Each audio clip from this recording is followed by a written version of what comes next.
amendement fait tomber le 39. Nous passons donc au 47. Madame Taillé-Polian.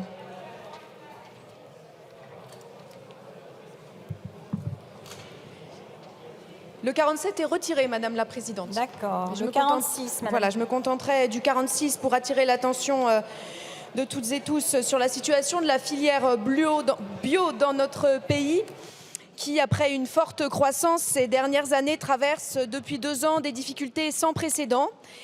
Les produits bio sont les premiers à souffrir de la déconsommation dont nous parlons aujourd'hui. L'année dernière, les ventes ont baissé de 4,6% en grande distribution et de 8,6% en magasins bio spécialisés. Cette crise s'est en plus accentuée par l'augmentation des coûts de production. Aujourd'hui, dans notre pays, la situation, c'est totalement absurde. À contre-courant total du dérèglement climatique et de l'effondrement de la biodiversité, c'est un recul de la bio aujourd'hui. Donc il est impératif que la grande distribution arrête de surmarger sur le bio. C'est souvent ce qu'elle fait. Elle surmarge sur le bio pour parfois rétablir ses marges globales sur les produits quand elle baisse un petit peu les produits conventionnels. Il faut protéger la bio. Nous étions tous assez d'accord pour faire ceci au moment d'un certain nombre de débats, notamment de façon transpartisane au moment du PLF. Donc je vous appelle à adopter cet amendement qui doit nous lancer un petit peu notre mobilisation générale pour sauver la filière bio dans ce pays. Merci, monsieur le rapporteur. Favorable. Favorable. Madame la ministre. Merci Madame la Présidente. Votre proposition, Madame la députée, rejoint une mesure issue de l'article 6 de la loi numéro 2023-221 visant à renforcer l'équilibre entre fournisseurs et distributeurs, qui prévoit justement que le gouvernement doit remettre au Parlement un rapport étudiant la possibilité de mettre en place un encadrement des marges pratiquées par les distributeurs sur les produits sous SIQO, dont les fruits et les légumes bio. Je propose qu'on attende la transmission de ce rapport qui arrive, c'est imminent, afin d'objectiver la situation avant de prendre toute mesure contraignante. C'est la raison pour laquelle j'aurai un avis défavorable au présent amendement, dont je tiens à préciser que je comprends l'objectif, mais je vous le redis, le rapport que le gouvernement doit au Parlement va être rendu dans les semaines qui viennent. C'est pourquoi je préfère qu'on attende ce rapport avant de prendre des positions. Et pour cette raison, un avis défavorable. Je vous remercie. Merci, Madame la Ministre. Je vais mettre aux voix l'amendement 46 qui a reçu... Oui. Juste quelques mots pour dire, Madame la Ministre, comme vous le disiez tout à l'heure, finalement, on est dans un chemin parlementaire. Donc moi, je préférerais que cet amendement soit voté maintenant, quitte à attendre le rapport et à voir comment les choses évoluent. Merci. Je vais mettre aux voix l'amendement 46 qui a reçu un avis favorable de Monsieur le rapporteur et défavorable de Madame la Ministre. Qui est pour? Qui est contre? Il est adopté. Le 36, Monsieur Izard. Merci Madame la Présidente. Cet amendement, il demande simplement une demande de rapport sur la modération des marges au gouvernement. Merci. Monsieur le rapporteur. Tous les amendements qui restent en discussion avant les amendements sur le titre sont des amendements de rapport. Personnellement, je pense qu'il faut agir maintenant, pas seulement faire des rapports. Donc je donnerai un avis défavorable sur l'ensemble des rapports, à l'exception de l'amendement de Monsieur William, parce que je crois que la question de la vie chère dans les départements d'outre-mer est une question majeure. Donc je donnerai un avis favorable pour l'amendement de Monsieur William. 45. Merci, Monsieur le rapporteur.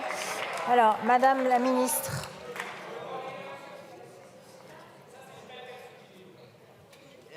Madame la Ministre, avis du gouvernement sur le 36.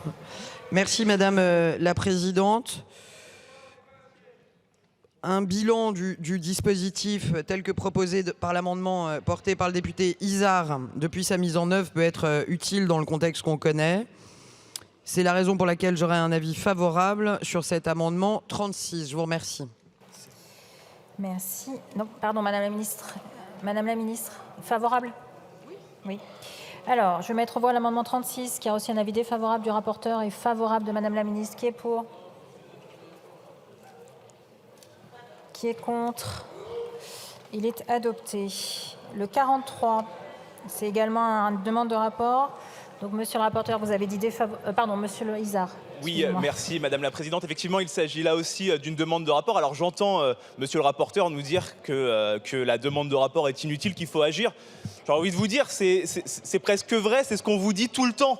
Donc c'est intéressant, ça fera effectivement des capsules qui seront intéressantes à vous remontrer, là où vous nous demanderez des milliers et des milliers de rapports sur à peu près tout. Pour autant, sur ce sujet, et on l'a vu, la manière dont vous avez traité la rédaction de votre proposition de loi qui a été rédigée de nombreuses fois et qui montre bien une certaine impréparation sur le sujet. Alors je crois que, à nouveau, une demande de rapport sur la possibilité de proroger ce type de mesures peut être utile et vous permettra, lors de votre procès de niche peut-être, d'avoir de la documentation pour proposer en première lecture en commission un texte de loi qui soit à la fois utile, efficace et potentiellement utilisable dans cette Assemblée. Merci. Donc, monsieur le rapporteur a émis un avis défavorable tout à l'heure. Madame la ministre, sur le 43. Sur le 43, j'aurai un avis de sagesse, Madame la Présidente. Sagesse. Monsieur le président Maillard. Merci Madame la Présidente.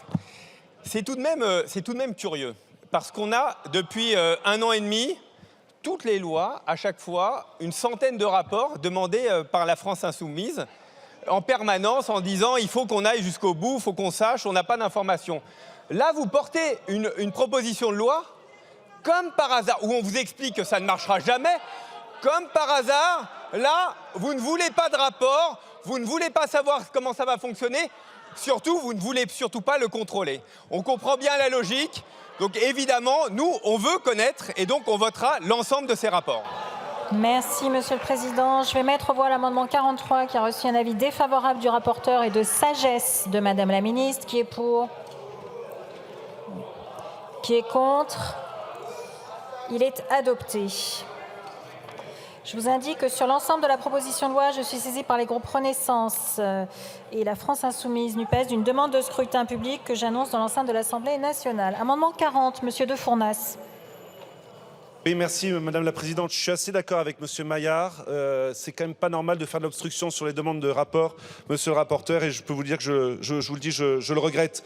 Cette demande de rapport, elle concerne la baisse de la TVA à 5,5 sur les produits énergétiques, ce qui serait une mesure rapide pour pouvoir apporter du pouvoir d'achat aux Français. Il revient en fait à considérer que le carburant ou toutes les dépenses énergétiques sont des produits de première nécessité. Et donc nous vous demandons donc de voter ce rapport.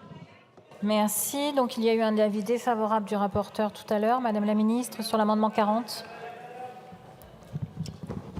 Merci Madame la Présidente. Le gouvernement est défavorable à cet amendement 40, dès lors qu'il est également défavorable à l'encadrement des marges et à la baisse de TVA à 5,5 sur les carburants. Je vous remercie.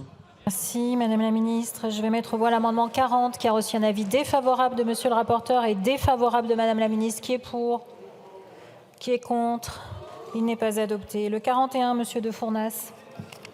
Merci Madame la Présidente. Cette demande de rapport concerne la baisse potentielle de la TVA à 0% sur un panier de 100 produits de première nécessité.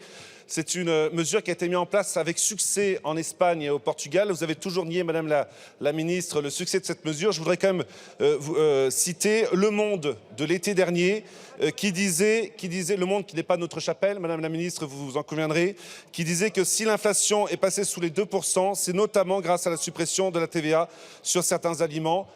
On ne vous demande pas de mettre en place cette mesure maintenant, on vous demande simplement un rapport sur l'efficacité de la mesure. Madame la ministre, c'est quand même la moindre des choses que l'on puisse faire pour étudier sérieusement cette mesure. Alors, monsieur le rapporteur avait émis un avis défavorable. Madame la ministre. J'aurai un avis défavorable, Madame la Présidente. Merci. Je vais mettre aux voix l'amendement 41 qui a reçu un avis défavorable du rapporteur et de Madame la ministre. Qui est pour? Qui est contre? Il n'est pas adopté. Le 42, monsieur De Fournas. Oui, merci Madame la Présidente. Je l'ai dit lors de l'examen de ce texte, le trou noir de cette proposition de loi, c'est évidemment le poids des importations des produits alimentaires sur notre agriculture. Et ce rapport se propose d'étudier sérieusement ce que représentent en termes d'impact sur notre agriculture les importations alimentaires qui ne cessent d'augmenter. Merci. Donc, avis défavorable de monsieur le rapporteur. Madame la ministre. J'aurais un avis défavorable, Madame la Présidente. Merci Madame la Ministre. Je vais mettre aux voix l'amendement 42 qui a reçu un avis défavorable de la Commission et du gouvernement. Qui est pour? Qui est contre? Il n'est pas adopté. Le 45, Monsieur William. Défendu? Monsieur William, défendu? Défendu. Donc avis favorable de Monsieur le rapporteur. Madame la Ministre. J'aurais un avis défavorable sur l'amendement 45. Merci. Je vais mettre aux voix l'amendement 45 qui a reçu un avis favorable du rapporteur et défavorable de la ministre. Qui est pour? Qui est contre? Il est adopté. Nous allons passer à des amendements sur le titre. Amendement numéro 20, Monsieur Izard.